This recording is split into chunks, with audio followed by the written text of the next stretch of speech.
Bonjour YouTube, aujourd'hui je vous propose un sujet un petit peu houleux.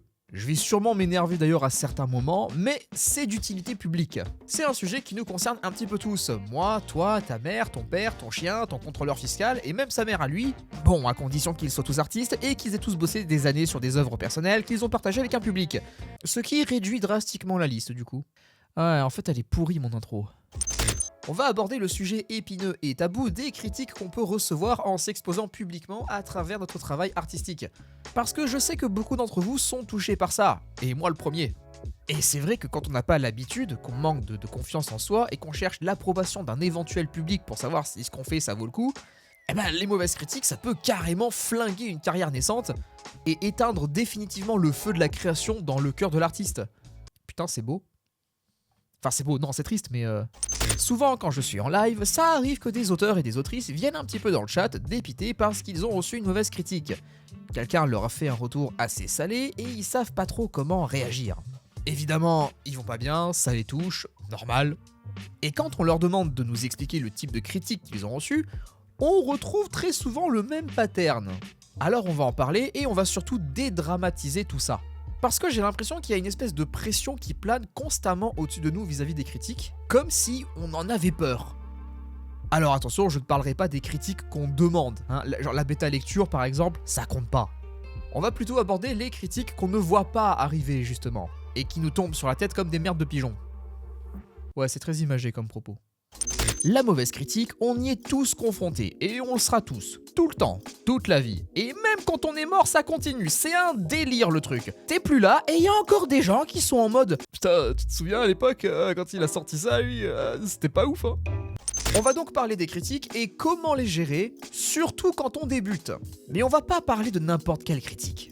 Non, parce que les fameux « C'est de la merde, tu devrais arrêter, tu sais pas écrire !» Bon, on sera tous d'accord pour dire que ça, c'est rigolo. On en fait des stories, on partage avec la commu, avec les collègues, on compare les insultes qu'on reçoit, et on se délecte de leur somme, parce que c'est carrément ça. Mais on va pas épiloguer là-dessus. Ça servirait à rien. Ces gens-là, qui ne vivent que dans la haine, on peut rien pour eux. Donc à ce compte-là, on leur donne pas l'heure. Enfin, c'est vrai qu'on dit qu'il faut jamais répondre. Mais des fois, c'est vrai que t'as très envie de répondre quand même. Moi, ça m'arrive.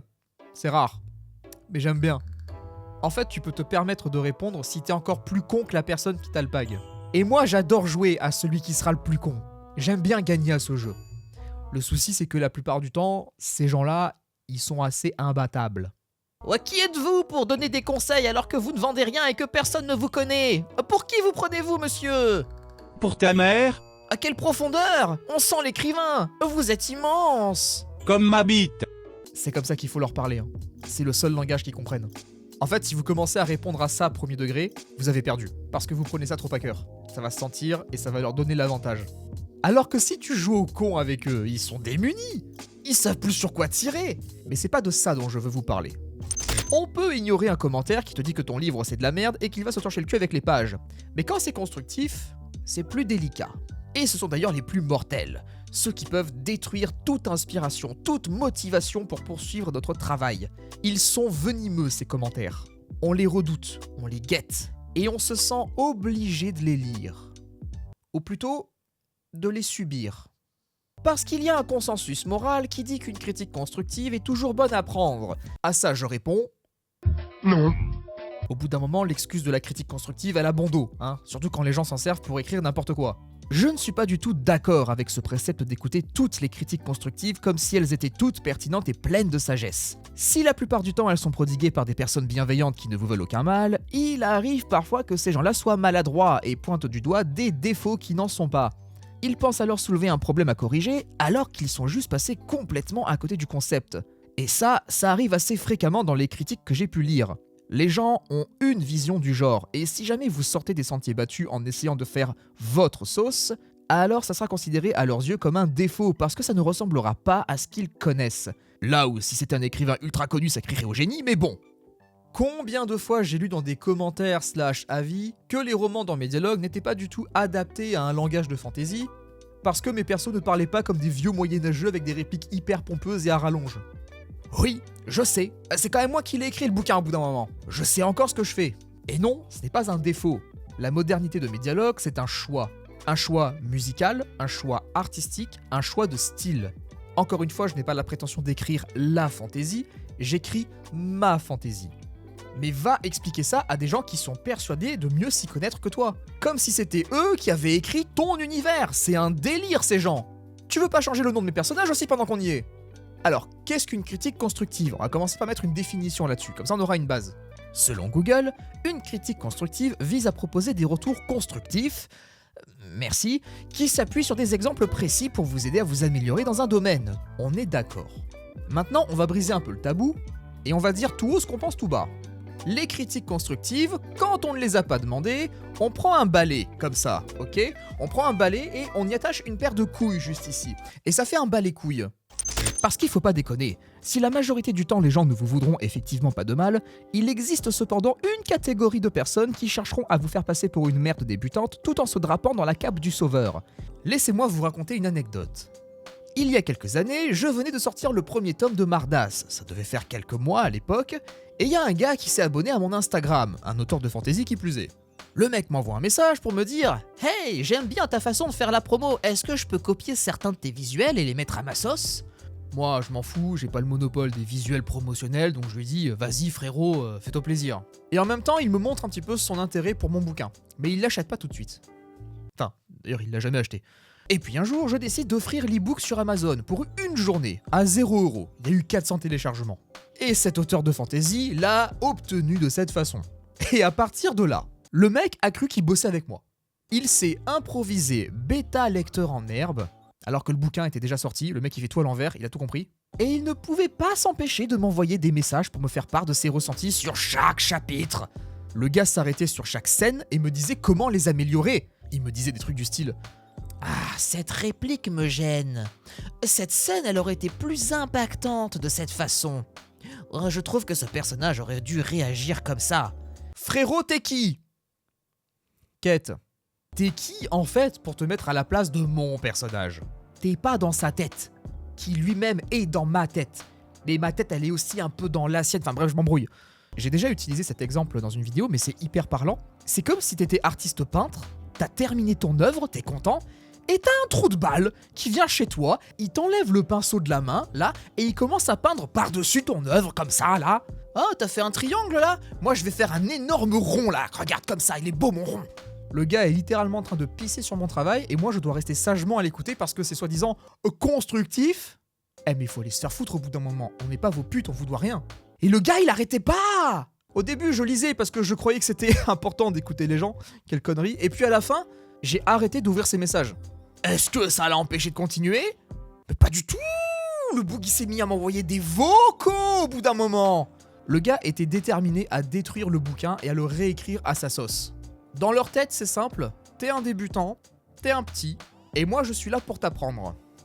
Et c'est surtout vrai quand t'es une femme, malheureusement.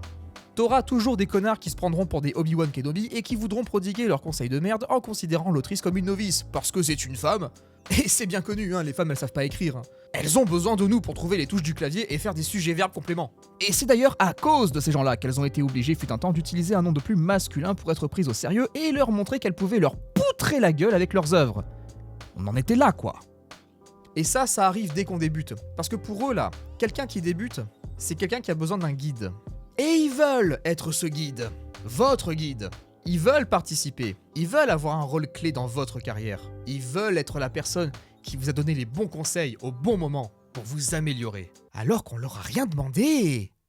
Ce fameux auteur de fantasy, j'ai fini par le bloquer parce qu'au bout d'un moment, faut pas déconner. Et j'en ai eu un autre juste après. Un peu moins casse-couille celui-là, mais assez intrusif. Alors celui-là, c'est une autre catégorie de personnes. On reste dans le thème du guide, mais on sort du cadre de la malveillance. Ces gens-là, ils ont le complexe du mentor. Ils veulent apprendre à tout prix aux débutants. Mais sans vraiment leur demander avant, c'est un autre délire, et c'est assez relou. Et lui, pour le coup, c'était un auteur de fantasy, encore, mais disons que lui, il avait sa page Wikipédia. Donc c'était pas un no-name. Je vais pas balancer son blast parce que bon, en soi, il a rien fait de mal. Et lui, il me contacte sur Facebook. Ça vous donne une idée de la tranche d'âge. Et je le sens tout de suite. Genre, en fait, je sens que l'approche... Oh, elle va être catastrophique. Et ça a pas loupé. Dès le premier message, le gars me prend pour son padawan. et il commence tout de suite à me donner des conseils que j'ai pas demandé. Alors je sais que ça part d'un bon sentiment, il y avait rien de malveillant, contrairement à l'autre juste avant. Mais en fait, les gars, je vous parle sérieux. Faut vraiment calmer votre complexe du mentor dès que vous voyez un petit jeune qui débute. Je vous jure, c'est gênant. C'est pas parce qu'on débute qu'on est forcément perdu, et d'une, et de deux, ça peut paraître bizarre, mais on n'a pas forcément envie de recevoir des conseils de gens qu'on ne connaît pas, avec qui on n'a pas du tout d'affinité. Sans déconner, c'est chelou, vous nous mettez mal à l'aise, et on n'ose pas vous le dire parce que vous êtes sympa, mais il faut arrêter. Alors oui, c'est mignon le « Oh, ça me rappelle moi quand j'avais ton âge !» Oui, c'est adorable de penser ça, merci. Mais c'est pas une raison suffisante pour vous immiscer dans notre vie, notre travail en fait. Et au début, je répondais poliment au gars, tu vois, normal, il fait rien de mal. Et puis le gars, au fil de la discussion, il insistait de ouf pour qu'on s'appelle. Comme si c'était un devoir qu'il avait envers lui-même de faire de moi son élève. Là, y a rien de mignon, vous êtes juste angoissant. Le pire, c'est que ça me dérangeait pas de l'avoir au téléphone. J'aurais volontiers accepté l'appel pour l'écouter me raconter sa vie si derrière il n'y avait pas cette volonté cachée de me façonner à son image pour être la raison de ma réussite future. Des gens comme ça, vous allez en avoir des tas, les gars. Je m'adresse à celles et ceux qui débutent principalement. Si vous commencez pas à filtrer, vous allez péter les plombs. Vous n'allez plus savoir qui écouter. Et ça va être une ambiance putain de toxique. Ça va vous dégoûter du métier, je vous le jure. Protégez-vous-en rapidement. Commencez tout de suite à vous créer une espèce de carapace anti-relou parce que ça va défiler.